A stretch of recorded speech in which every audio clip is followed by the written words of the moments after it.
ceritakan karakternya di series kali ini seperti apa? Oke, gue di karakter Duren Jato ini berperan sebagai Nolan, yang dimana kita udah bisa lihat dari judulnya sendiri Duren Jato itu artinya budak keren jatuhnya. Di sini itu gue berperan sebagai Nolan yang ceritanya budak keren, dan Nolan ini kenapa dia, gue kasih tahu dulu kenapa dia bercerai sama istrinya, karena dia menikah pada saat umur yang masih muda. Jadi di tengah jalannya pernikahan dia masih selingkuh terus. Jadi itu alasannya kenapa Nolan cerai dengan istrinya, dan Nolan itu masih mau untuk bermain-main. Pikirannya itu masih belum ada niat untuk serius, tapi karena kebobolan jadi dia harus terpaksa menikah dan bercerai. Pertimbangannya apa sih mungkin lu mau ngambil series ini gitu? Pertimbangannya pertama karena yang pasti gue harus baca skenario awal, yang dimana pas gue baca skenario-nya cerita komedi yang dibalut dengan drama keluarga yang begitu kental, dan percintaan yang dimana sisi bapak dan anak perempuan itu sangat dekat, dan dimana anak perempuan ini suka sama yang lebih tua, dan cara bapaknya itu melarang anaknya dan memberi restu kepada anaknya seperti apa, apakah dikasih restu atau tidak, kan di situ bagusnya. Dan pada saat gue baca skenario antara anak dan bapaknya ini tuh sedih banget gitu loh, dan kayak gue di sini berperan ceritanya juga udah punya anak gue Lukas, yang dimana gue gedein single father, jadi gue tahu persis cerita antara bapak dan anaknya seperti apa. Yang tadi kan prosesnya ada diet segala macam. Yang boleh cerita nggak nih prosesnya dari awal sampai sekarang nih seperti apa? Gue dikasih pada saat gue terima peran ini itu dari awal Juli, gue dikasih waktu 2-3 bulan untuk bagusin badan, karena yang gue berpikir adalah kalau gue gedein badan gue nggak mungkin bisa gede. Jadi target gue adalah ngeringin badan, jadi ototnya dikasih lihat bukan dibesarin. Tapi kalau berat badan masih stabil, masih utuh. Berat badan stabil di 69-70. Sebelumnya juga 69-70, tapi fatnya turun, muscle-nya yang naik. Caranya itu gimana? Yaitu gue diet, gue makan dada ayam, tidak makan nasinya dibikin sedikit, karbonya semua sedikit. Kadang nasi gue ganti sama kentang. Gue diet bersih, gue cuma makan daging, ikan, dan ayam. Sisanya gue lepas, gue tidak makan kotor. Gue makan cuma protein, dan proteinnya juga gue hitung kan dari berat badan gue itu 70, minimal harus masuk protein itu setengah dari berat badan kita, 2 kali dari berat badan kita. Kayak misalkan berat badan gue 70, berarti proteinnya harus masuk ke tubuh gue itu adalah 140 gram protein. Nah jadi gue hitung kayak misalkan 200 dada gram itu bisa ada kurang lebih 50 gram protein, jadi gue makan harus 400 gram dada ayam ditambah 6 telur dan susu protein. Sebelumnya lu udah pernah ngelakuin maksudnya pola makan ini belum? Tidak diet ya, tapi tidak se-ekstrim ini sampai yang gua stok makan malam itu dari jam 7, gue intermittent fasting juga, gue baru makan lagi jam 10 pagi. Tapi jadi kebiasaan sekarang. Jadi akhirnya pada saat sekarang udah mulai bagus, terus gue mau makan kotor lagi tuh jadi nggak rela gitu. Jadi gue udah capek susah payah, kalau bisa gue harus pertahankan seperti ini terus, karena sebenarnya tujuannya adalah hidup sehat, badan bagus itu bonus. Jadi Tapi keluarga juga support gitu. istri gue sangat mensupport, makanya dia istri dan nyokap gue juga support banget, makanya istri gue beliin daging dan ikan salmon, nyokap gue beliin dada ayam. Jadi kayak setiap hari tuh gue makannya udah sampai makan dada ayam tuh deh, kayak makannya aja udah sampai emosi, kayak dada ayam terus tuh yang kita makan bosen. 3 hari dada ayam, 3 hari daging sapi, 3 hari salmon tuh siang itu terus tuh bisa makan sambil marah-marah.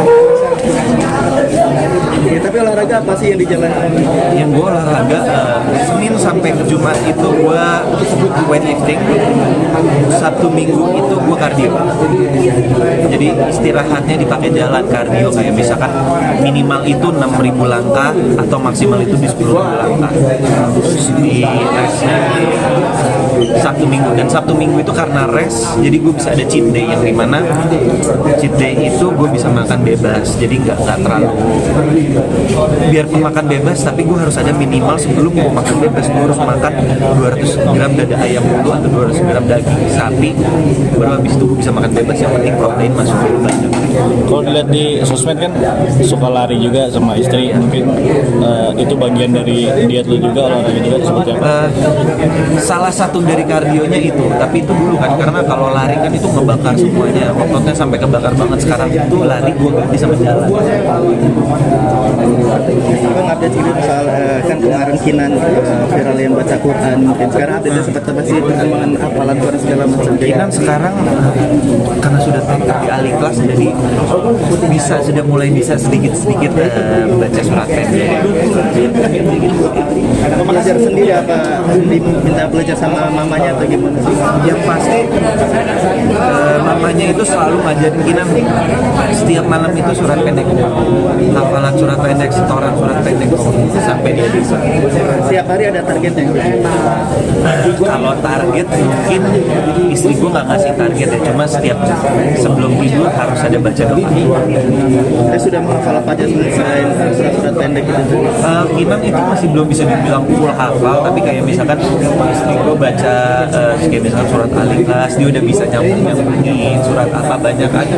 Kira-kira kurang lebih bisa nyambungin surat itu 6 sampai 7 surat. Malah bagusan Kinan, gue baru 6. Dia udah 7. Panggil guru ngaji nggak sih buat anak? Untuk sementara belum kan, karena Kinan kan masih kecil. Jadi kalau gue cuma harapin dari sekolah aja, karena kan makanya itu dia gue ambil kenapa gue ambil sekolah Al-Ikhlas, karena untuk fondasinya Kinan biar bisa ngerti agama dari kecil. Karena apalagi kan gue mualaf, gue juga masih belajar, istri gue juga masih belajar. Gue mau yang terbaik untuk anak gue soal agama, makanya gue sekolahin anak gue di sekolah Islam. Itu dulu. Untuk gedenya nanti kalau udah mungkin udah SD atau SMP dia mau pindah nggak apa-apa, yang penting dia punya basic dasar agamanya, punya pegangan lah, bukan basic dasar, pegangan agamanya. Sempat insecure nggak sih Bang ketika mungkin anak lebih paham ini di atas lo atau seperti apa? Bukan insecure, lebih ke nggak mau kalah gitu. Kok dia bisa, gue nggak gitu. Jadi karena mungkin anak kecil belajarnya lebih gampang ketimbang gue yang masih belum terlalu, apalagi kan gue malah kayak untuk belajar bahasa baru gitu agak susah gitu loh. Kalau anak kecil kan mungkin karena biarpun terbata-bata tapi dia mendengarkan bahasa itu lebih gampang mencernanya mungkin. Kalau kayak gue kan gue cari tahu artinya apa, ini apa, biar gue nggak salah gitu. Tapi kamu belajar sama istri juga? Kenapa? Belajar sama istri bareng? So far gue sekarang ini masih belajar sama istri dan keluarga istri. Jadi gue masih di tahap ibaratnya ya gue sama lah kayak Kinan, sama anak TK nih belajarnya bareng gitu loh. Jadi gue nggak bisa yang langsung next step nggak. Jadi ibaratnya gue ini masih anak TK, jadi anak gue SD pelajaran agama gue juga nggak harus SD gitu, gue nggak kalah. Pilih ikut kajian-kajian juga nggak sih? Gue masih belum ikut kajian karena mungkin belum ada yang ngajak kali ya. Belum. Tapi ada nggak sih pengaruh ketika lu melihat anak lo ngaji kayak bisa ngaji gitu? Pertama kali gitu. Momen terharu, lebih ke bangga ya, gue bisa lihat anak gue. Ini anak umur 4 tahun atau 3 tahun udah tinggal banget buat gue. Gue kayak alhamdulillah anak gue udah bisa bangga aja gitu sebenarnya. Saya kan belajar gimana sih sama istri itu, apa kayak tanya jawab kan, atau kamu penasaran? Istri gue pertama kali itu ngajarin cara bacanya dulu. Terus sekarang itu gue lagi programin sama istri gue lagi belajar apa sih belajar ikro lagi pelan-pelan disuruh belajar ikro, lagi dicariin. Kebetulan kan kalau Kinan sudah bisa, mungkin gue mau dibarengin sama Kinan. Tapi udah mulai gak lancar atau gimana? Masih jauh, gue masih proses, masih jauh lah. Jadi makanya seperti tadi gue bilang, gue masih di tahap anak TK, masih jauh, masih pelan-pelan.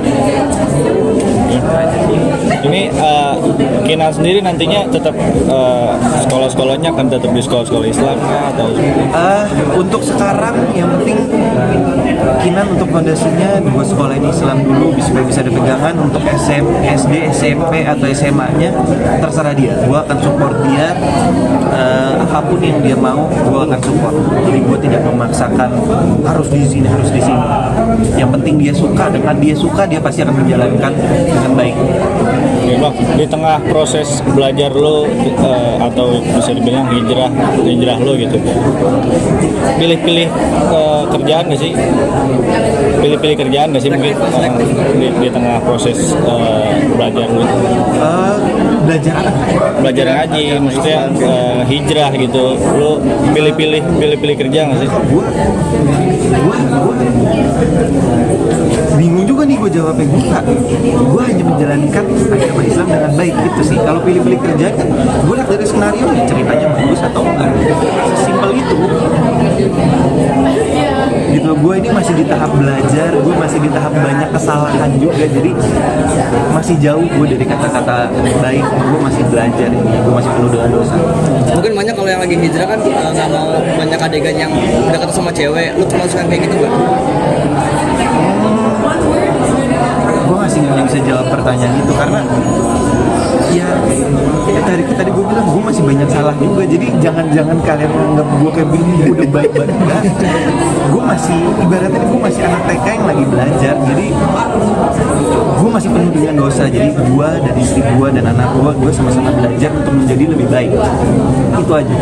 Nggak ada yang kayak wah apa kayak gitu, nggak ada. Gue masih penuh dengan dosa, masih manusia yang belajar untuk jadi lebih baik.